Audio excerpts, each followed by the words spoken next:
যে পবিত্র দিন জুমার দিনে আগে আগে আসার বসার কোরআন হাদিসের আলোকে কিছু কথা বলার ও শোনার তৌফিক দিচ্ছেন, সে রব্বে কারিমের দরবারে মন খুলে প্রাণ খুলে আওয়াজ করে বলি আলহামদুলিল্লাহ। আজকের এই গুরুত্বপূর্ণ দিনে আমরা কোরআন হাদিসের আলোকে বান্দা যখন পৃথিবী থেকে চলে যাবে, বান্দার চলে যাওয়ার যে শেষ সময়টুকু, ওই সময়টুকুতে কি হয়, কিভাবে হয়, এ সম্পর্কে কোরআন শরীফের মধ্যে আল্লাহ পাক রব্বুল আলামিন কি বলছেন এবং হাদিস শরীফের মধ্যে রাসূল সাল্লাল্লাহু আলাইহি ওয়াসাল্লাম কি বলছেন, এই বিষয়গুলো আজকে আমরা বুঝার জানার চেষ্টা করব ইনশাআল্লাহ। যে বিষয়টাকে পরকালের পথের যাত্রা হিসাবে বলা হয়। পৃথিবীর মধ্যে মানুষ যখন আমরা আসছি, আমাদেরকে আবার যেতে হবে, যেতে হয়, মানুষ যায় চলে যায়, কেউ থাকতে পারে না। তাহলে যেহেতু আমরা কোথাও আসলে আমাদেরকে আবার যেতে হয়, আমরা ওই বিষয়টাকে সফর হিসাবে নাম দিই যে আমি আমার কোনো আত্মীয় স্বজনের বাড়িতে আসছি বেড়াইতে, এখান থেকে আমাকে চলেই যেতে হবে। আত্মীয় স্বজনের বাড়িতে কেউ থাকার জন্য যায় না। কোথাও ঘুরতে গেলাম, কক্সবাজার এমন দূরে কোথাও ঘুরতে গেছি, ওখানে কেউ থাকার জন্য যায় না, সেখান থেকে আমাকে কি করতে হয়, ফিরে আসতেই হয়। একটা জিনিস চিন্তা করেন, যত সুন্দর জায়গার মধ্যে আমরা ঘুরতে যাই না কেন, ওখানে যাওয়ার পরে ধরেন অনেক সুন্দর লাগতেছে, ভাল লাগতেছে, বান্দরবন গেলাম, কক্সবাজার গেলাম, সিলেট গেলাম, অনেক জায়গায় ঘুরতে গেলাম, যাওয়ার পরে ওই এলাকাটা আমার কাছে খুবই পছন্দ হয়েছে। মানুষগুলোর ব্যবহার, হ্যাঁ, সাগর, নদী, সমুদ্র, পাহাড় আমার কাছে খুবই ভাল লাগছে। এই জন্য এমন কি হয় যে আমার কাছে খুব ভালো লাগার কারণে আমি সেখানে থেকে গেলাম জীবনের জন্য। কেউ থাকে থাকে না, যত ভালোই লাগুক, 2 দিন 3 দিন, 1 সপ্তাহ, 15 দিন, এরপরে আমরা আবার আমাদের বাড়িতে কি করি, ফিরে আসি, থাকি না কিন্তু কেউ। ধরেন কক্সবাজার যাই, অনেক টাকা খরচ করে যাই, খুব ভালো লাগে, সাগরের তীর, সাগরের ঢেউ, এই সব কিছু আমাদেরকে খুব অভিভূত করে। কিন্তু এমন কি হয়, যেহেতু খুব ভালো লাগছে, আমি আর আমার বাড়িতে যাব না, কক্সবাজারে থেকে যাব, এমন কি হয়? হয়নি। যত ভালোই লাগুক, যত সুন্দরই লাগুক, আমি কিন্তু দিন শেষে 2 দিন 3 দিন পরে আবার আমার বাড়িতেই ফিরে আসি। এই জন্য একে আমরা পিকনিক, সফর, ভ্রমণ, ট্রাভেলস বিভিন্ন নাম দিই, ঠিক না? তো সত্যিকার অর্থে আমরা সফরে ওই জায়গার মধ্যে যাই যে জায়গাটা সবচেয়ে সুন্দর, দর্শনীয় স্থান আছে দেখার মতো, হ্যাঁ, আনন্দ পাওয়ার মতো, উপভোগ করার মতো স্থান আছে, ওখানেই আমরা যাই। কিন্তু যতই যাই, ওখানে গিয়েও কিন্তু আমাদের বাড়ির কথা মনে রাখি। বাড়িতে আমার বাবা মা আছে, আমার সন্তান আছে, বাড়িতে আমাকে ফিরতে হবে, কি করতে হবে না করতে হবে সবকিছু ওখানে গিয়েও মনে রাখি। চিন্তা করে দেখেন, আল্লাহ পাক রব্বুল আলামিন আমাদেরকে দুনিয়ার মধ্যে প্রেরণ করছেন, দুনিয়ার মধ্যে আসলাম, দুনিয়ার মধ্যে আসার পরে দুনিয়ার পরিবেশ, দুনিয়ার খাওয়া দাওয়া সবকিছু, পরিবার, আত্মীয় স্বজন দেখে দুনিয়া আমার কাছে ভালো লেগে গেছে। এখন আমার আর দুনিয়া ছাড়তে মন চায়। কার দুনিয়া ছাড়তে মন চায় বলেন? মন চায়। তখন শয়তান আমাদেরকে ধোঁকা দেয়, আমরা মনে করি আমাদের দুনিয়ার জীবনই মনে শেষ, আর মনে কোনো জীবন নাই। অথচ যদি দুনিয়ার দিকে আমরা তাকাই, আমরা যত সুন্দর জায়গায় ঘুরতে যাই, ওখানে গিয়ে যদি আমি মনে করি যে এখানে ঘুরতে আসি, এই জীবনটাই আমার শেষ জীবন, আর কোনো জীবন নাই, এটা বোকামি না বলেন? 100% বোকামি। অথচ ওখানে যে জীবনটা আপনি কাটাইবেন, ওই জীবনটা 3 দিন, 1 সপ্তাহ, সর্বোচ্চ 15 দিন। 15 দিনের বেশি সাধারণত কেউ ঘুরতে যায় না। কিন্তু ওখান থেকে এসে আপনি যে বাড়িতে থাকবেন, ওই বাড়িতে থাকবেন 10 বছর, 20 বছর, 50 বছর, ঠিক কিনা বলেন? এখন আমার নিজের বাড়িতে থাকবো 20 বছর, 50 বছর, আর ঘুরতে যেখানে গেছি এখানে থাকবো 3 দিন, 1 সপ্তাহ, 15 দিন। এখন যদি এমন হয়, আমি ঘুরতে গেলাম, আনন্দ ভোগ করতে গেলাম, যাওয়ার পরে সেখানে কোনো অনৈতিক কাজে জড়াই গেলাম, কক্সবাজার যাওয়ার পরে সেখানে কোনো খারাপ কাজে জড়াই গেলাম, অথবা কোনো মানুষের সাথে মারামারি লেগে একটা লোক মাইরা ফেললাম, তাহলে কক্সবাজার থেকে আর কি আমার বাড়িতে আসা হবে, নাকি জেলে যাইতে হবে বলেন? কোথায় যেতে হবে? ওখানে গিয়ে একটা মার্ডার করলাম, আর বাড়িতে আসা যাবে? যাবে না। যদি আমি মনে করি কক্সবাজার আসছি, এখানে আনন্দ ভোগ করছি, এই তো আমার শেষ, আর কি, আর দরকার নেই, এখানে মারামারি, কাটাকাটি, হানাহানি যা করার কইরা নেই। এমন তো সাধারণত কেউ করে না, কিন্তু আমি যদি মনে করি কইরা নেই, আমার জীবন এখানেই শেষ, তাহলে আমি হলাম সবচেয়ে বড় বোকা। কারণ কক্সবাজারে আমি থাকবো 3 দিন, 1 সপ্তাহ, 15 দিন। এরপরে এখানে আমি ভালো করে চলে থাকবো, বাড়িতে গিয়ে থাকবো 20 বছর, 50 বছর না। যদি আমি ওখানে কোনো অঘটন ঘটাই, আমার বাড়িতে আসার সুযোগ হবে না। আর যদি বাড়িতেও আসি, আমাকে পালায় পালায় পালায় থাকতে হবে, কখন যেন পুলিশ ধরে, কখন যেন কে দেখে ফেলে। দেখেন, এই দুনিয়ার জীবনে আসার পরে আল্লাহ পাক রব্বুল আলামিন আমাদেরকে সন্তান দিলেন, পরিবার দিলেন, সংসার দিলেন, খানা দানা সবকিছু দিলেন। এই সবকিছু পাওয়ার পরে আমি যখন মনে করলাম আমার দুনিয়ার জীবনটাই শেষ, আর মনে কোনো জীবন নাই, তখন আমি কি করলাম? মারামারি করলাম। আমার ভাইয়ের সাথে 1 হাত 2 হাত জায়গা নিয়ে কি করলাম? মারামারি করলাম। আরেকজনের জায়গা জমিন আমি কি করলাম? দখল করলাম। জায়গাটা কেন দখল করলাম বলেন? আমি যেখানে থাকতেছি সেখানে তো থাকতে পারতেছি, আমার শোয়ার মতো জায়গা হইতেছে, এরপরও আরেকজনের জায়গা দখল করি কি করি না বলেন? এমন তো না যে আমার থাকার কোনো জায়গা নাই, রাস্তার মধ্যে ঘুমাই, আমি বাধ্য হইয়া আরেকজনের 1 শতক জায়গা দখল করছি, এমন কি কেউ করে? যাদের থাকার জায়গা নাই, রেল স্টেশনের মধ্যে থাকে, তাদেরকে জীবনও দেখবেন না যে জায়গা জমি নিয়ে মামলা করছে। জায়গা জমিনের মামলা অন্তত তাদের নামে নাই। তাদের নামে থাকলে তার আর কমলাপুর রেল স্টেশন থাকে কেন? না, দেখবেন কার নামে জায়গা জমিনের মামলা বেশি? যার এলাকার মধ্যে জায়গা জমিন বেশি, তার নামে জায়গা জমিনের কি মামলা বেশি।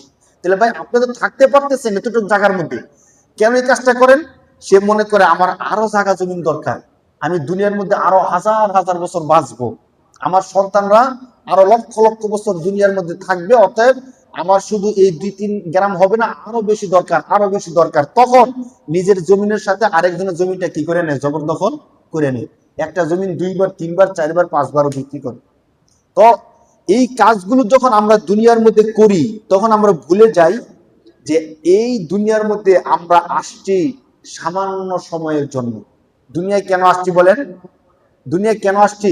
সত্যিকার অর্থে সামান্য সময়ের জন্য আল্লাহ আমাদেরকে ঘুরতে পাঠাইছে দুনিয়ার মধ্যে, নয়তো দুনিয়াতে পাঠানোর কোনো দরকার নাই। আমাদের আদি পিতা আদম আলাইহিস সালাম কোথায় ছিলেন? জান্নাতে ছিলেন। কোথায় ছিলেন ভাই? আমাদের পিতা আদি পিতা আদম আলাইহিস সালাম কোথায় ছিলেন? জান্নাতে। আল্লাহ পাক রব্বুল আলামিন তাকে দুনিয়ার মধ্যে প্রেরণ করলেন, তিনি দুনিয়াতে আসলেন, যেমন কি ঘুরতে যায়, আসলেন, ঘুরলেন, আল্লাহ যেভাবে বললেন ঠিক সেভাবেই চললেন। চলার পরে আবার তিনি জান্নাতে চলে গেছেন। কোথায় চলে গেছেন ভাই? জান্নাতে চলে গেছেন। হ্যাঁ, মেরাজের রাত্রিতে আল্লাহ রাসূল তো আদম আলাইহিস সালামের সাথে সাক্ষাৎ করছে, করছে কি করছে না বলেন? আসমানে সাক্ষাৎ করছে না? করছেন। তো তিনি জান্নাত থেকে আসছেন, আবার জান্নাতে চলে গেছেন নিরাপদে। আর আমরা, আমাদের বাবা যেমন জান্নাত থেকে আসছে, আমাদের তো উচিত ছিল দুনিয়ার মধ্যে আসার পরে ভালো কাজ করে আবার আমাদের বাবার সাথে কোথায় যাওয়া? জান্নাতে যাওয়া। কিন্তু আমরা হতভাগারা কি করলাম? দুনিয়াতে আসার পরে মনে করলাম এটাই মনে আমাদের সবচেয়ে আকর্ষণীয় স্থান, এখানে আমাকে থাকতে হবে দীর্ঘদিন, ভালো করে খাইতে হবে, বাঁচতে হবে, যা ইচ্ছা তা করতে হবে। যেমন কেউ ট্যুরে যাওয়ার পরে, হ্যাঁ, ভ্রমণে যাওয়ার পরে ওখানে গিয়ে ভালো খাওয়ার জন্য চিন্তাই শুরু করে দিল, হ্যাঁ, হোটেলে থাকার জন্য হোটেলের মালিককে মারামারি শুরু করে দিল, ওখানে সে নৈরাজ্য একটা কায়েম করলো। তখন কিন্তু সে এখানে কিছুদিন থাকার পরে পুলিশ তাকে ধরে নিয়ে যায়, শান্তি আর তার মধ্যে থাকে না। দুনিয়ার মধ্যে আসার পরে এই কাজগুলো যখন আমরা করি, মৃত্যুবরণ যখন করবো, এরপরে কি আমাদের আর শান্তি থাকবে বলেন? থাকবে না। এই জিনিসটা আমরা যদিও বুঝি, কিন্তু আমাদের মন বুঝে না। আমাদের কি বুঝে না ভাই? নয়তো ভালো কোনটা মন্দ কোনটা আমরা জানি কি জানি না? জানি। জানার পরেও অপরাধ করি কি করি না? করি। কেন করি? আমরা বুঝি ঠিক, কিন্তু আমাদের মন বুঝে না। মন মনে করে না, আমি এখন মরবো না, আমি হাজার হাজার বছর দুনিয়ার মধ্যে বাঁচবো, আমি এখন মরতেছি না। অতএব আমাকে ভালো খাইতে হলে আরেকজনের টাকা আমাকে ছিনতাই করে নিয়ে আসতে হবে, আমাকে ঘুষ খাইতে হবে, সুদ খাইতে হবে, আরেকজনের জমি জবরদখল করতে হবে, এতিমের পেটে লাথি মারতে হবে, গরিবের উপর অত্যাচার করতে হবে, এমন মনে করে মন। কে মনে করে বলেন? মন। আর এই মনের মধ্যে শয়তান গিয়ে আর অসওয়াসা দেয়। ইন্নান নাফসা লাআম্মারাতুম বিসসু। কোরআন শরীফের 13 নম্বর পারার প্রথম পৃষ্ঠার একদম ফার্স্ট আয়াতে আল্লাহ বলে, এই যে মনটার কথা বললাম না, এই মনটার মধ্যে একটা মন আছে মন্দ, একটা মন আছে কি মন? মন্দ মন। এই মন্দ মনটায় সব সময় মানুষকে ধোঁকা দিতেই থাকে, দিতেই থাকে, দিতেই থাকে। আল্লাহ বলতেছেন লাআম্মারাতুম বিসসু, সে সব সময় মানুষকে মন্দ কাজের আদেশ করতেই থাকে, করতেই থাকে। মানুষের বাঁচার উপায় থাকে না, তখন সে খারাপ কাজ করে। অশ্লীল কাজ করে, জিনা বেবিচার করে, সুদ খায়, ঘুষ খায়, বেবিচার করে, এতিমের পেটে লাথি মারি, এই কাজগুলো সে তখন করতে থাকে। আর নয়তো আপনি একটু ভাবেন, যখন গরিবের জমিনটা জবরদখল করে, তখন যদি তার মনে আসতো হায়রে যে কোনো মুহূর্তে আমি মরতে পারি, তাহলে সে কি কাজটা করতে পারে বলেন? এই কাজটা করা সম্ভব? সম্ভব না। এই দুনিয়া আমার জীবন না, আমাকে যে কোনো মুহূর্তে আখিরাতে চলে যেতে হতে পারে, এই কাজ যদি মনে আসে, সে কি আরেকজনের জমি জবরদখল করতে পারে? তার পারে না। এই জন্য আল্লাহ পাক রব্বুল আলামিন দুনিয়া থেকে আমরা যেভাবে চলে যাব, চলে যাওয়ার অবস্থানটা কি হবে, তখনকার সময়ের পরিণতি প্রতিকৃতিটা কি হতে পারে, আল্লাহ পাক রব্বুল আলামিন কোরআন শরীফের মধ্যে চমৎকার করে বলে দিয়েছে। এর থেকে আরো বেশি বিস্তারিত হাদিস শরীফের মধ্যে রাসূল সাল্লাল্লাহু আলাইহি ওয়াসাল্লাম বলেছেন, একটা মানুষ দুনিয়ার মধ্যে যা ইচ্ছা তা করতে পারে, যখন ইচ্ছা তখন করতে পারে, যতটুকু ইচ্ছা ততটুকু করতে পারে। এই ক্ষমতা মানুষকে দিয়েছেন আল্লাহ। এই ক্ষমতা মানুষকে কে দিয়েছেন? আল্লাহ দিয়েছেন। আল্লাহ ক্ষমতা দিয়ে দিয়েছেন, চাইলে আপনি ভালো করতে পারেন, মন্দ করতে পারেন, চাইলে মানুষের উপকার করতে পারেন, চাইলে মানুষের ক্ষতি করতে পারেন। কেন আল্লাহ এটা দিলেন? আল্লাহ বলতেছেন, ফারিকুম ফিল জান্নাতি ওয়া ফারিকুম ফিস সাঈর। আমি বান্দার জন্য পৃথিবীর মধ্যে দুইটা রাস্তা ঠিক করে দিছি। কয়টা রাস্তা? দুইটা রাস্তা। বান্দাকে আমি দুইটা রাস্তা ঠিক করে দিয়া আমি তাকে ক্ষমতা দিয়ে দিছি, চাইলে বান্দা তুমি ভালো কাজও করতে পারো, বান্দা তুমি চাইলে খারাপ কাজও করতে পারো। এখন বান্দা তুমি যদি ভালো কাজ করো, তাহলে তুমি তোমার জন্য আমি আল্লাহ জান্নাত ঠিক করে রাখছি। বান্দা তুমি যদি মন্দ কাজ করো, তোমার জন্য আমি আল্লাহ জাহান্নাম প্রস্তুত করে রাখছি। এখন এই কাজটা কেন করলেন আল্লাহ? দেখেন, আল্লাহ পাক রব্বুল আলামিন তার প্রিয় দুইটা সৃষ্টি, একটা হলো ফেরেশতা, আরেকটা হলো মানুষ। একটা হলো ফেরেশতা, আরেকটা হলো মানুষ। ফেরেশতাকে আল্লাহ তাআলা খারাপ করার কোনো ক্ষমতাই দেয় নাই। ফেরেশতা যদি সারা দিন রাত চেষ্টা করে, কোনো খারাপ কাজ করতে পারবে না, তাদের খারাপ করার কোনো ক্ষমতাই নাই, আল্লাহ তাদেরকে ক্ষমতাই দেয়নি। কিন্তু মানুষকে আল্লাহ পাক রব্বুল আলামিন ভালো কাজ করারও ক্ষমতা দিবেন, মন্দ কাজ করারও কি দিবেন? ক্ষমতা দিবেন। যার কারণে ফেরেশতার জন্য জান্নাতের নিয়ামত না, ফেরেশতার জন্য জান্নাতের নিয়ামত না। জান্নাতের নিয়ামত কার জন্য? মানুষের জন্য। কেন? মানুষকে ভালো কাজ করার সুযোগ দিবেন, খারাপ কাজ করারও সুযোগ দিবেন। এখন যে বান্দা ভালো কাজ করবে, খারাপ কাজ ছেড়ে দিবে, তার কিন্তু খারাপ কাজ করার ক্ষমতা আছে। সে সমাজের অধিপতি, সে চাইলে সমাজের যে কোনো মানুষকে মারতে পারে, চাইলে যে কোনো মানুষকে সমাজ থেকে উঠাই দিতে পারে, চাইলে যে কোনো মানুষকে হামলা মামলা দিয়া সারা জীবনটা তছনছ করে দিতে পারে। এরপরও সে কাজটা করলো না। সে সবসময় ন্যায়ের পক্ষে থাকলো, ন্যায় বিচার করলো, ভালো কথা বললো, ভালোর পক্ষে থাকলো, তাহলে আল্লাহ পাক রব্বুল আলামিন তাকে পুরস্কার দিবেন জান্নাত। সুবহানাল্লাহ। আল্লাহ তাকে পুরস্কার দিবেন কি বলেন? তার শক্তি ছিল, ক্ষমতা ছিল করার, সে খারাপ কাজটা করে নেই ক্ষমতা থাকা সত্ত্বেও। কিন্তু ক্ষমতা যদি নাই থাকে, তাহলে তাকে আমরা পুরস্কার দেই না। তো ধরেন, আমরা যদি আমাদের চোখ আছে দেখার মতো, এরপরও যদি আমি ভিন্ন নারীর দিকে নজর না দিই, খারাপ জিনিসের দিকে আমি দৃষ্টি না দেই, আমাকে প্রশংসা করা হবে। কিন্তু আমার যদি চোখ অন্ধ হয়, আর যদি বলা হয় এই লোকটা 10 বছর যাবৎ কোনো মেয়ের দিকে তাকায় না, কোনো ভিন্ন নারীর দিকে তাকায় না, তাকে কেউ প্রশংসা করবে? ভাই তার চোখই নেই, সে তাকাবে কি করে? তাহলে তাকে কেউ পুরস্কার দেওয়ার কথাও ভাববে না। কিন্তু যার চোখ ভালো আছে, দৃষ্টিশক্তি সব ঠিক আছে, এমন ব্যক্তিকে যদি বলা হয় যে সে 10 বছর যাবৎ কোন নারীর দিকে তাকায় না, অশ্লীল কোনো কিছু সে দেখে না, সবাই বলবে মাশাআল্লাহ, বাহ বাহ, খুব ভালো ব্যক্তি, বলবে না বলেন? তাহলে আল্লাহ পাক আমাদেরকে খারাপ করার ক্ষমতা দিবেন, এরপরও যদি আমরা খারাপ না করি, তখন আল্লাহ পাক রব্বুল আলামিন আমাদের জন্য রাখছে কি? পুরস্কার, জান্নাত। এখন আমরা ভালো কাজ করি অথবা মন্দ কাজ করি, যাই করি, দিন শেষে আমাদেরকে যেতে হবে কার কাছে বলেন? আমরা একটু কথা বলি, দিন শেষে যেতে হবে কার কাছে? আমাদেরকে আল্লাহর কাছে যেতে হবে। আল্লাহ তাআলা বলেন, কুল্লু নাফসিন যায়িকাতুল মাউত ওয়া ইন্নামা তুওয়াফাউনা উজুরাকুম ইয়াওমাল কিয়ামাহ ফামান যুহজিহা আনিন নারি ওয়া উদখিলাল জান্নাতা ফাকাদ ফাজ। আল্লাহ বলেন, বান্দা, কুল্লু নাফসিন যায়িকাতুল মাউত, শোনো আমার ঘোষণা, প্রত্যেকটা প্রাণশীল, যার মধ্যে প্রাণ আছে, তাকে মৃত্যুর স্বাদ গ্রহণ করতে হবে। শুধু মানুষের কথা বলে নাই কিন্তু এখানে, আল্লাহ এই কথা বলে সবকিছু বলে দিচ্ছেন যে যার মধ্যে প্রাণ আছে তাকেই মৃত্যুর স্বাদ গ্রহণ করতে হবে। এখন মৃত্যুর স্বাদ গ্রহণ করার পরে কি হবে? আল্লাহ বলতেছেন, ওয়া ইন্নামা তুওয়াফাউনা উজুরাকুম ইয়াওমাল কিয়ামাহ, পৃথিবীর মধ্যে তোমরা যারা ভালো কাজ করছো ওই ভালো কাজের পুরস্কার আমি আল্লাহ দিব, আর যারা মন্দ কাজ করছো ওই মন্দ কাজের শাস্তিও কিয়ামতের দিন আমি আল্লাহ দিব।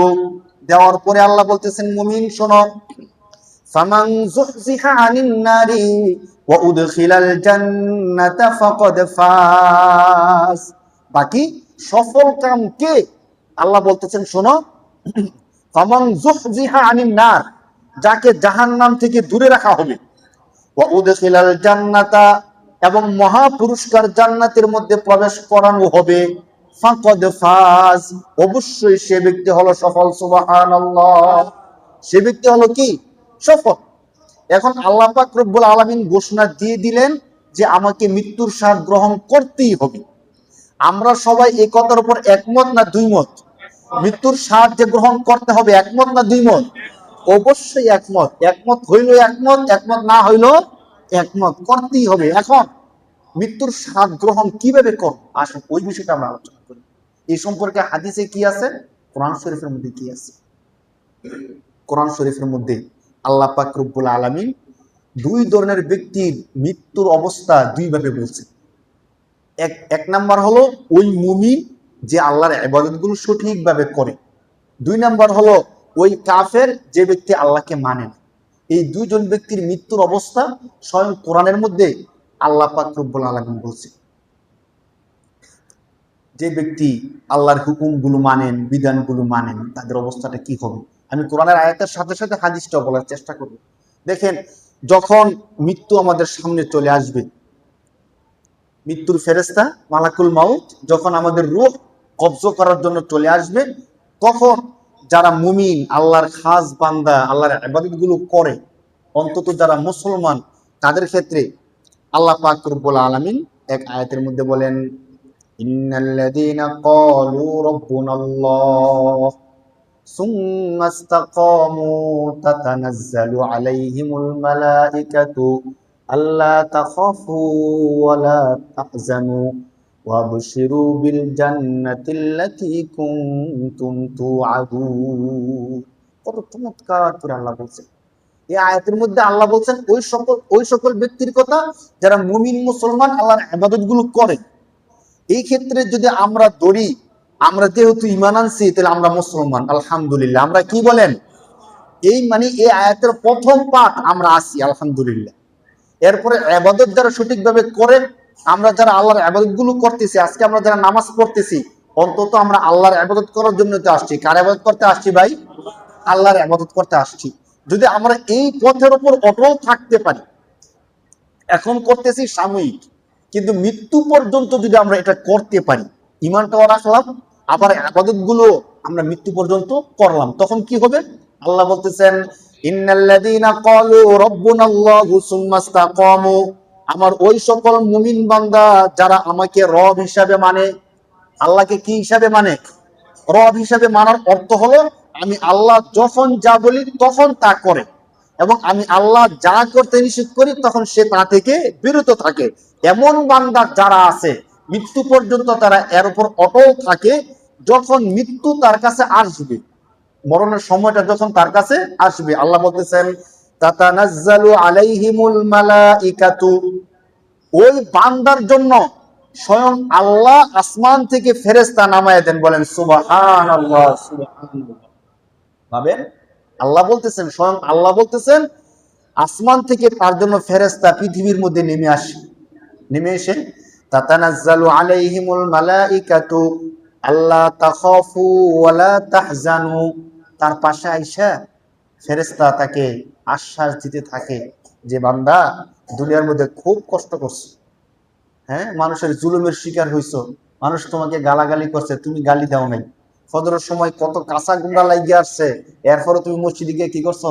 নামাজটা পড়ছো। বৃষ্টির দিন তুমি মসজিদে না যাইলেও পারতা, রুমের মধ্যে একা একা নামাজটা পড়ে ফেলে পারতা, পড়ো নাই, মসজিদে গিয়ে ইমামের পিছনে তুমি নামাজটা পড়ছো। সমাজের মধ্যে তুমি অত্যাচারিত ছিলা, তোমার হক আরেকজনের দখল করছে, এরপরেও তুমি প্রতিবাদ করো নাই। আজকের দিনে তুমি কোনো চিন্তা করো না, তোমার কোনো চিন্তা নাই, তোমার কোনো ভয় নাই। এ কথা বলবে ফেরেশতারা। এই কথা কারা বলবে বলেন?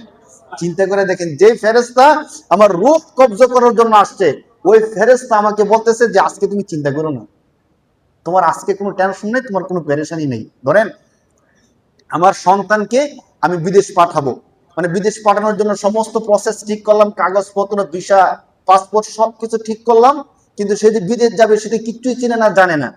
এখন তাকে কার হাতে তুলে দিব? তো যাদের হাতে তুলে দিব, স্বয়ং তারা আইসা আমার সন্তানের মাথার মধ্যে হাত বুলাইতেছে আর বলতেছে কোনো চিন্তা করেন না, আপনার সন্তানের দায়িত্ব আমরা নিয়ে নিলাম। আপনি যে ভালো মানুষ, আপনার সন্তানের কিচ্ছু হবে না, আপনার সন্তানের যাবতীয় চলাফেরা, খরচ, খাবার দাবার, কাজকর্ম যা কিছু আছে টোটাল দায়িত্ব আমরা নিয়ে নিলাম। ওই বাবা কি আর কোনো চিন্তা করবে বলেন? আর কোনো চিন্তা করবে না যে আমার সন্তানের দায়িত্ব, যারা কোম্পানির লোক স্বয়ং চলে আসছে, যে দেশের কোম্পানিতে কাজ করতে যাব ওই কোম্পানির লোক স্বয়ং চলে আসছে আমার সন্তানকে নেওয়ার জন্য, মাথার মধ্যে হাত বুলাইতেছে আর বলতেছে কোনো চিন্তা করেন না, ওখানে গেলে আমরা আপনার পাশে থাকবো, আপনার সাথে থাকবো, আপনার যা যা দরকার আমরা তা করবো। তাহলে ফেরেশতারা তো স্বয়ং আল্লাহর লোক, ফেরেশতারা স্বয়ং কার লোক বলেন? ফেরেশতারা কার লোক? স্বয়ং। তাহলে আল্লাহর পক্ষ থেকে ফেরেশতা তখন চলে আসবে, আয়েশা মাথার মধ্যে হাত বুলাবে আর বলবে তাতানাজ্জালু আলাইহিমুল মালাইকাতু আল্লা তাখাফু ওয়া লা তাহজানু, কোনো চিন্তা করিও না, ভয় পাইও না, ভয়ের কোনো কারণ নাই। ওয়া আবশিরু বিল জান্নাতিল্লাতী কুনতুম তুআদুন, যে জান্নাতের ওয়াদা আল্লাহ তোমাদেরকে করছেন, ওই জান্নাতের সুসংবাদ তোমাদেরকে দিচ্ছি। সুবহানাল্লাহ। কেমন ভালো লাগবে বলেন? কারণ মৃত্যুর সময়টা যখন চলে আসে তখন তো আমরা প্রকৃতপক্ষে একবারে অসহায়, আমাদের পরিবারের কেউ আমাদের কিছু করতে পারে না, সব দিক থেকে আমরা জানি সমস্ত দরজা বন্ধ, কেউ আমাদের কোনো ভালো করতে পারে না, মন্দ করতে পারে না। ওই মুহূর্তে যদি আসমান থেকে ফেরেশতা নামিয়ে এসে আমাকে সুসংবাদ দেয়, আমাকে সান্ত্বনা দেয়, কেমন একটা চমৎকার বিষয় হবে। হাদিস শরীফের মধ্যে সেম বিষয়টাকে আল্লাহ রাসূল আরো চমৎকার করে বলতেছেন। আল্লাহ রাসূল বলেন, ইন্নাল আবদাল মুমিনা, কোন একজন মুমিন ব্যক্তি, ইযা কানা ফি ইনকিতাঈদ দুনিয়া ওয়া ইকবালি মিনাল আখিরাতি, আল্লাহ রাসূল বলতেছেন যে কোন একটা মুমিন ব্যক্তির যখন দুনিয়া থেকে চলে যাওয়ার দিন চলে আসে, আখিরাতে যাওয়ার সময় ঘনিয়ে আসে, তখন আল্লাহ রাসূল বলেন নাযালা ইলাইহি মালাইকাতুম মিনাস সামা, আসমান থেকে ফেরেশতা নেমে আসে। কোথায় থেকে ফেরেশতা নেমে আসে? আসমান থেকে ফেরেশতা নেমে আসে। ভিদল ভুজু কাআন্না ভুজুহাহুমুশ শামসু, তারা যে আসমান থেকে নেমে আসে, তাদের চেহারা খুশিতে হাসিতে এত উজ্জ্বল থাকে যেন তাদের চেহারাগুলো সূর্যের মতো জগজগ উজ্জ্বল করতেছে। সুবহানাল্লাহ। চিন্তা করে দেখেন, শত শত হাজার হাজার ফেরেশতা নেমে আসলো আমার ঘরের মধ্যে, যে ফেরেশতারা হাসতেছে খুশিতে, তাদের চেহারাগুলো কেমন? হাদিস শরীফে আল্লাহ রাসূল বলতেছে কাআন্নাহুম ভুজুহাহুমুশ শামসু, যেন তাদের চেহারাগুলো সূর্যের মতো চকমক করতেছে, জলজল করতেছে। সুবহানাল্লাহ। কেমন ভালো লাগবে। দুনিয়ার একটা দৃশ্য নিয়ে আসি, ধরেন আমি ঘরের মধ্যে বসে রয়েছি, এমন সময় কিছু সন্ত্রাস, কিছু ডাকাত দাও চুরি অস্ত্রপাতি নিয়ে আমার ঘরের মধ্যে আসছে, তাদের চেহারা ভয়ঙ্কর, এখনই তারা আমাকে মেরে ফেলবে। তখন আমরা আতঙ্কগ্রস্ত হয়ে যাই না বলেন? হায় হায় রে, শেষ, এই বুঝে আমার শেষ, এখন আমাকে মেরে ফেলবে, সব শেষ করে ফেলবে। কিন্তু পক্ষান্তরে যদি প্রাইম মিনিস্টারের পক্ষ থেকে কোনো একটা ঘোষণা আসলো যে অমুককে আমার বিশেষ ভিআইপি পার্সন বানিয়ে দিলাম, তোমরা যাও তাকে সুসংবাদ দিয়ে আসো। এখন মেম্বার, চেয়ারম্যান, এমপি যারা আছে সবাই সুসংবাদ নিয়ে আসলো, হাসতে হাসতে খুশিতে খুশিতে আমার ঘরের মধ্যে প্রবেশ করলো। কেমন ভালো লাগবে যে মেম্বার, চেয়ারম্যান যারা উচ্চপদস্থ লোক আছে, তারা হাসতে হাসতে সরকারের যে পত্রটা আছে আমার কাছে এনে দিল, যে দেখেন আপনাকে তো সরকার বিশেষ ভিআইপি পার্সন বানিয়ে দিচ্ছেন, আপনি তো দেশের বিখ্যাত একটা ব্যক্তি, ভিআইপি একটা পার্সন। তো বিষয়টা এখন তো ধরেন দুনিয়ার মধ্যে কেউ আমাকে করুক অথবা না করুক, আমি ব্যক্তিগত পার্সোনালি আমি ভালো আছি আলহামদুলিল্লাহ। কিন্তু যখন মৃত্যু আমার সন্নিকটে, আমি মরব ভাব, তখন যদি ফেরেশতারা আসমান থেকে নেমে আসে, তাদের চেহারা হলো সূর্যের মতো উজ্জ্বল, শুধু এতটুক না, আল্লাহ রাসূল সাল্লাল্লাহু আলাইহি সাল্লাম বলতেছেন মাআহুম আকফান মিন কাফানুম মিন আকফানিল জান্নাহ, তাদের হাতে জান্নাতের একটা রুমাল থাকবে, তাদের হাতে জান্নাতের একটা কি থাকবে বলেন? ও হানুতুম মিন হানুতিল জান্নাহ, এবং জান্নাত থেকে তারা সুগন্ধি নিয়ে আসবে। সুবহানাল্লাহ। জান্নাত থেকে তারা সুগন্ধি নিয়ে আসবে।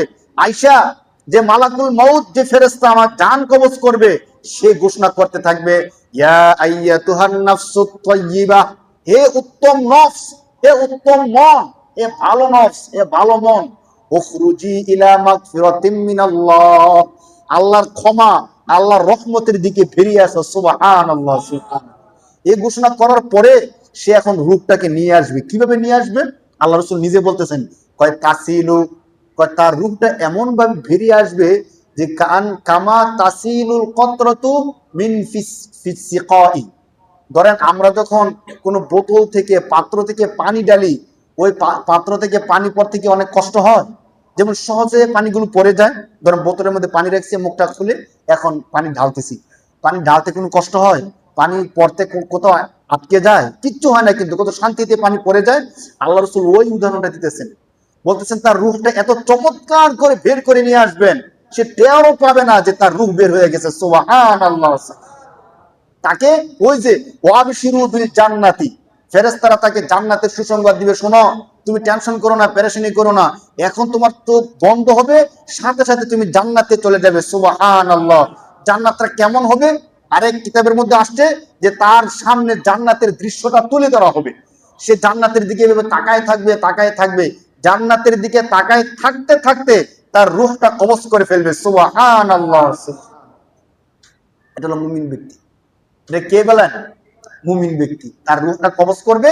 ওই যে তারা একটা রুমাল নিয়ে আসছে জান্নাত থেকে, সুগন্ধি নিয়ে আসছে, তার রূহটাকে ওই রুমালের মধ্যে রেখে এভাবে মুখটা বন্ধ করে এই রূহটা নিয়ে তারা আসমানের মধ্যে চলে যাবে। সুবহানাল্লাহ। বলবে আসমানের ফেরেশতারা খুশি হয়ে বলতে থাকবে, এটা কার রূহ? বলবে দুনিয়ার মধ্যে অমুকের ছেলে অমুক, সে দুনিয়ায় থাকতে আল্লাহর কোনো ইবাদত মিস করে নাই, আল্লাহর কোনো কথাকে সমান্য করে নাই, তার রূহটা আমরা নিয়ে আসছি। তখন তাকে আহলান সাহলান স্বাগতম জানায়া জান্নাতের মধ্যে নিয়ে যাবে। সুবহানাল্লাহ। দেখেন, চিন্তা করেন, আর কোন চিন্তা আছে? যে ফেরেশতারা জাহান্নামের মধ্যে আমাদেরকে শাস্তি দিবে, ওই ফেরেশতারা আমাদেরকে জান্নাতে নেওয়ার জন্য চলে আসছে। পক্ষান্তরে যারা আল্লাহর ইবাদত গুলো করে না, আল্লাহকে মানে না, আল্লাহর কাজগুলো করে না, কোরআন শরীফের 26 নম্বর পারার মধ্যে আল্লাহ বলেন, তাদের রূহ যখন নেওয়া হবে তখনই ফেরেশতারা তাদের শরীরে, তাদের গায়ে প্রচন্ডভাবে আঘাত করতে থাকবে। সূরা নাজিআত 30 নম্বর পারার ওয়ান্নাজিআতি গরকা ওয়ান্নাশিতাতি নাশতা, এই রূহ কবজ করার একটা দৃশ্য তুলে ধরছেন রাসূল সাল্লাল্লাহু আলাইহি ওয়াসাল্লাম। আল্লাহ রাসূল বলেন যে মুমিন ব্যক্তি যে তার রূহটা যখন কবজ করা হবে, আস্তে সহজভাবে তার রূহটাকে কবজ করা হবে।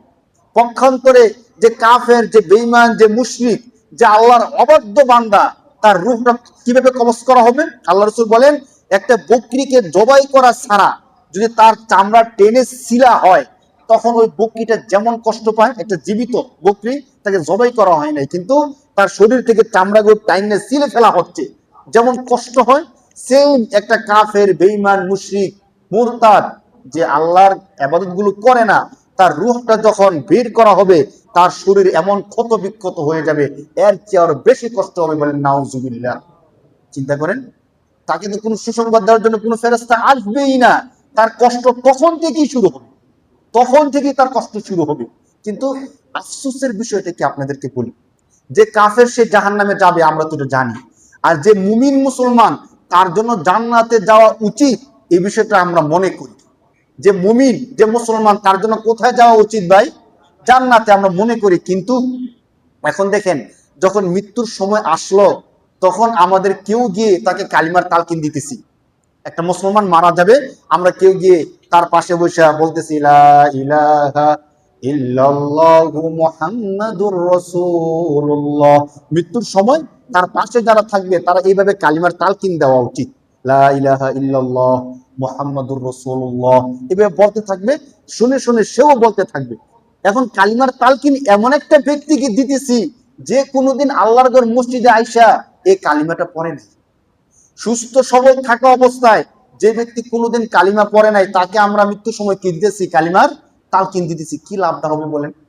এখন তার দু চোখ যখন বন্ধ হয়ে গেল, তখন তাকে আমরা গোসল করাইতে চাই। দেখেন, যারা মুমিন মুসলমান তাদেরকে তো গোসল করে না, কাফের বেঈমান তাদের ব্যাপারে তো গোসলের কোনো কথাও আসে না।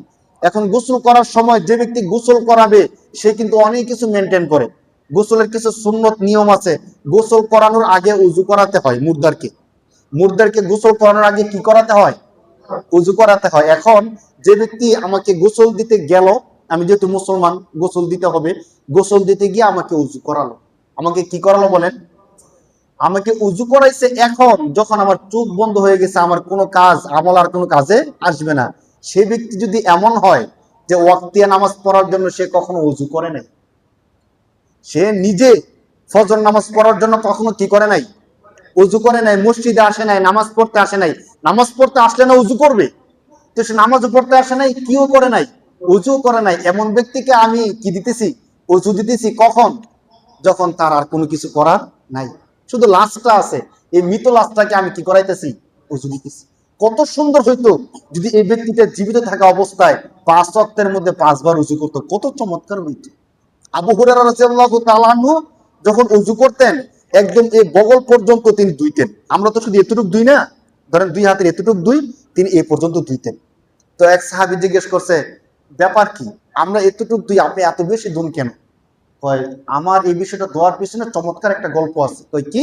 আল্লাহ রাসূলকে জিজ্ঞেস করা হলো যে হাসরের ময়দানে শুরু থেকে শেষ পর্যন্ত সমস্ত উম্মতগণ আসবে, আপনি কি তাদের মধ্যে আমাদেরকে চিনবেন? আমরা যে আপনার উম্মত, আপনি কি চিনতে পারবেন? তো কোটি কোটি মানুষ থাকবো, কোটি কোটি নবীর উম্মত থাকবো, সবাই থাকবো, তো আমাদেরকে চিনবেন কি করে? চিনবেন কিনা? আল্লাহ রাসূল বলছে, অবশ্যই চিনবো। কি করে চিনবেন? তো আল্লাহ রাসূল বলছেন যে আল্লাহ তাআলা আমার উম্মতের বিশেষ একটা বৈশিষ্ট্য রাখছে। কি বৈশিষ্ট্য? হাসরের ময়দানে আল্লাহ রাসূল এর আগে একটা উদাহরণ দিছে, যদি হাজার হাজার ঘোড়ার মধ্যে কয়েকটা সাদা ঘোড়া, কয়েকটা কালো ঘোড়া থাকে, তোমরা কি এগুলোকে আলাদা করতে পারবা? অবশ্যই পারবো। মানে হাজার হাজার ঘোড়ার মধ্যে কয়েকটা সাদা কালো ঘোড়া আছে।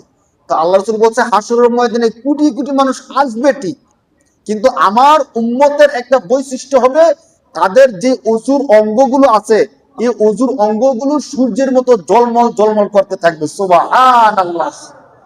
এই দৃশ্যটা দেখা আমি আমার উম্মতকে চিনে ফেলবো। সুবহানাল্লাহ। তা আবু হুরায়রা বলতেছেন, যেহেতু যতটুকু দৌত করবে ততটুকু কি করবে?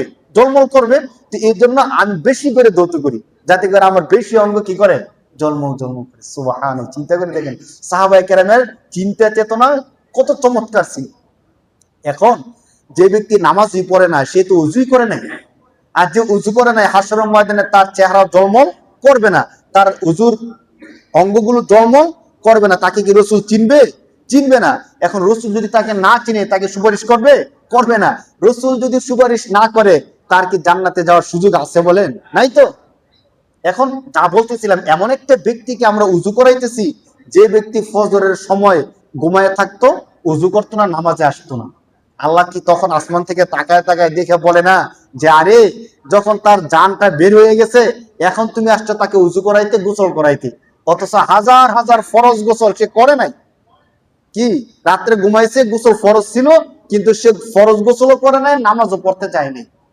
এখন তুমি তাকে উঁচু করাইতেছ, যখন সে সুস্থ ছিল, চলাফেরা করতে থাকতো, তখন মুয়াজ্জিন আজান দিত, আজানের সময় হইতো, তখন তো সে উঁচু করে নাই, তুমি এখন আসতো তাকে উঁচু করাইতে?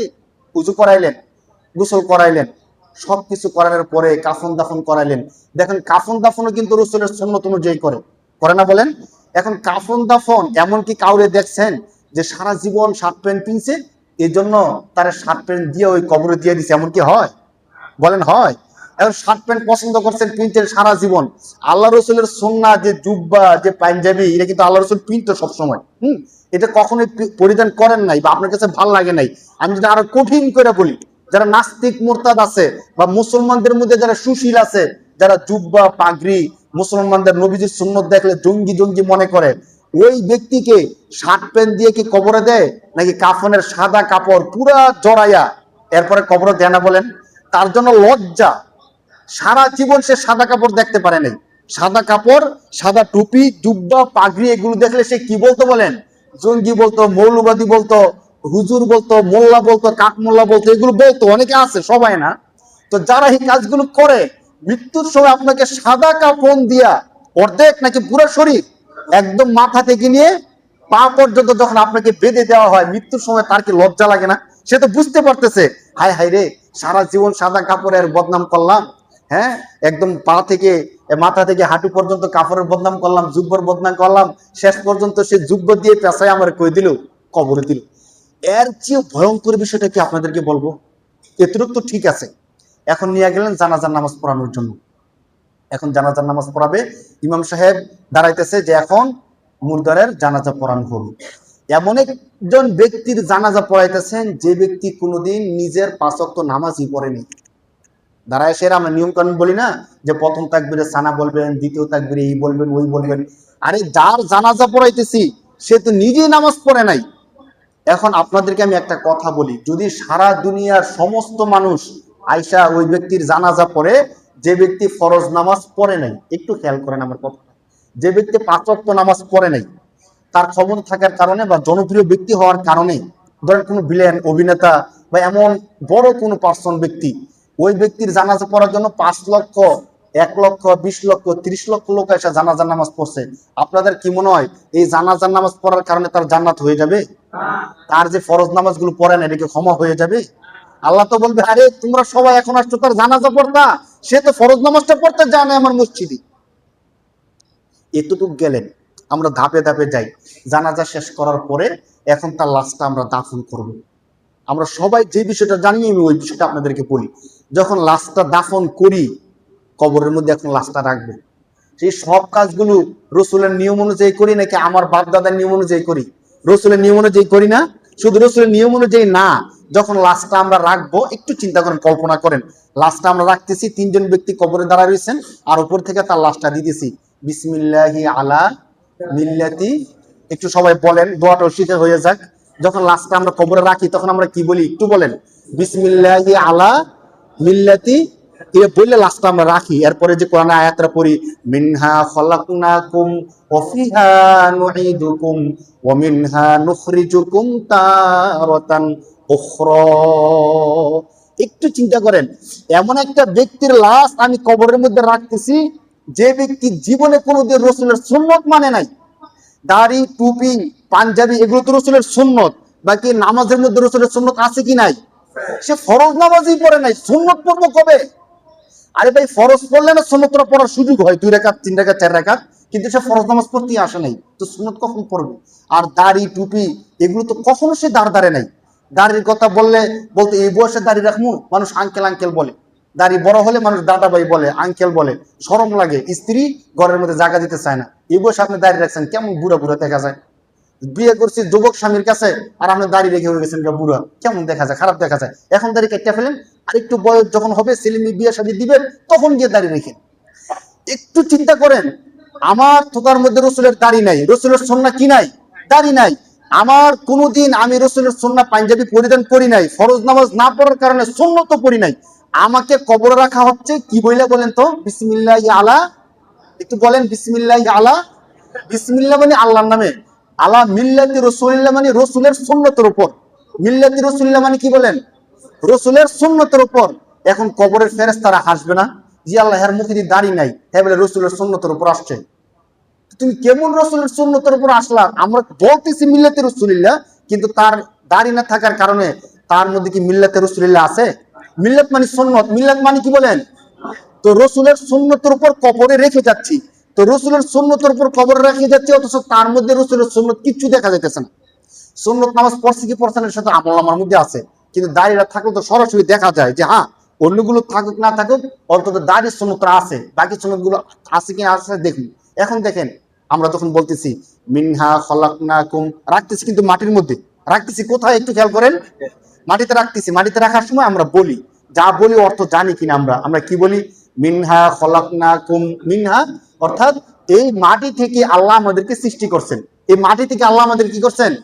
মিনহা খলাকনাকুম ওয়া ফিহা নুঈদুকুম, এই মাটি থেকে আল্লাহ আমাদেরকে আবার উঠাবেন।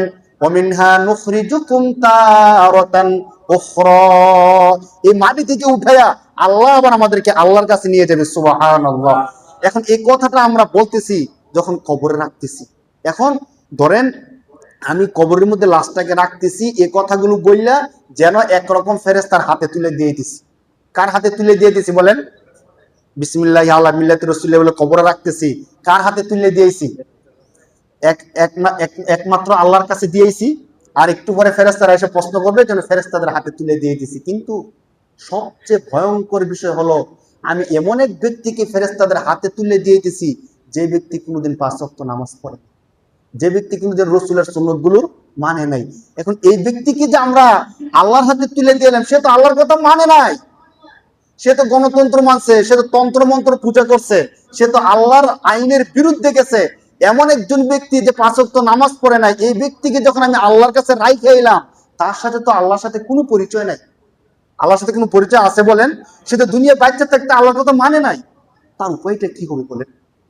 আপনি আমাকে ধরেন, আমাদের কোন সন্তানকে আমরা সবাই মিলে জিল্লা দৈরা বান্ধা কোন একজন শত্রু হাতে তুলে দিলাম, যে শত্রু তাকে পাইলেই জব করব। দুনিয়ার কোন বুদ্ধিমান এই কাজটা করে? ধরেন আমি জানি যে পাশের এলাকার মধ্যে আমার শত্রু আছে, এখন আমরা কি করলাম, আমার সন্তানকে দৈরা বান্ধা তাকে শত্রু হাতে তুলে দিয়ে এলাম। এমন বোকামিনি কাজ পৃথিবীর কেউ করে না, কিন্তু আমরা করি মৃত্যুর পরে। এমন একজন ব্যক্তি যে নামাজ পড়ে নাই, যে রোজা রাখে নাই, হজ করে নাই, জাকাত দেয় নাই, দাড়ি রাখে নাই, নবীদের সুন্নত মানে নাই, ওই ব্যক্তিকে কাফনের কাপড় দিয়ে পেঁচাইয়া বাইন দেয়া তাকে ফেরেশতার হাতে তুলে দিলাম, বিসমিল্লাহ আলা মিল্লাতি রাসূলিল্লাহ বলে আল্লাহর হাতে তুলে দিলাম। অথচ আল্লাহর সাথে তার কোনো কি নাই, পরিচয় নেই। আল্লাহকে সে চিনে না, আল্লাহকে সে জানে না। উপায়টা কি হবে ভাই? আর যদি দুর্ভাগ্যবশত ওই ব্যক্তিটা আমি হই, আল্লাহ না করুক, তখন আমার উপায়টা কি হবে? সবাই তো আল্লাহর নামে আমার আল্লাহর হাতে তুলে দিয়ে আসলো, কিন্তু আমি তো নামাজ পড়ি নাই, আমি তো রাসূলের সুন্নত মানি নাই ভাই, তখন আমার উপায়টা কি হবে? একটু কি ভাবছি? আসেন আমরা ভাবি যে সত্যিকার অর্থে আমাকে কবরে রাইখে আসলে, যার নামে রাইখে আসছে, যার কাছে রাইখে আসছে, সে কি আমাকে চিনবে? সে কি আমাকে আদর যত্ন করবে, নাকি আমাকে শাস্তি দিবে? যদি আমাকে সে শাস্তি দেয়, যার হাতে রেখেছে সে আমাকে শাস্তি দিতেছে, তখন উপায়টা কি ভাই? আসেন এখনই ভাবি, এখনই চিন্তা করি, এখনই নিজের আমল, ওখানে যাওয়ার পরে কি কাজ করলে আমার শান্তি হবে বা আল্লাহ আমাকে রহমত দিবে, বরকত দিবে। আমরা সবাই জানি নাকি জানি না? জানি। 5 ওয়াক্ত নামাজ পড়তে হবে, আল্লাহর কাজগুলো করতে হবে, রাসূলের সুন্নাতগুলো মানতে হবে, বাস যথেষ্ট। বাকি দুনিয়া থাকলে শয়তানের ধোঁকা আসবেই, গুনাহ হবেই, আল্লাহর কাছে তওবা করতে হবে। এই কাজগুলো যদি করি, আশা করা যায় ওই যে শুরুতে বলছিলাম যে মুমিন ব্যক্তির মৃত্যু কত সুন্দর হবে, জান্নাতের ফেরেশতারা তাকে স্বাগতম জানায় জান্নাতে নিয়ে যাবে। আল্লাহ তাআলা ওই মৃত্যু আমাদের সবাইকে দান করুক বলে আল্লাহুম্মা আমিন। যেহেতু মরতে একদিন হবেই, কবরে আমাকে যেতে হবেই, অতএব কবরে যাওয়ার আগে প্রস্তুতি গ্রহণ করে কবরে যাওয়াই বুদ্ধিমানের কাজ। আল্লাহ তাআলা আমাদের সবাইকে তৌফিক দান করুক বলে আমিন। যারা সুন্নত পড়ে, যারা সুন্নত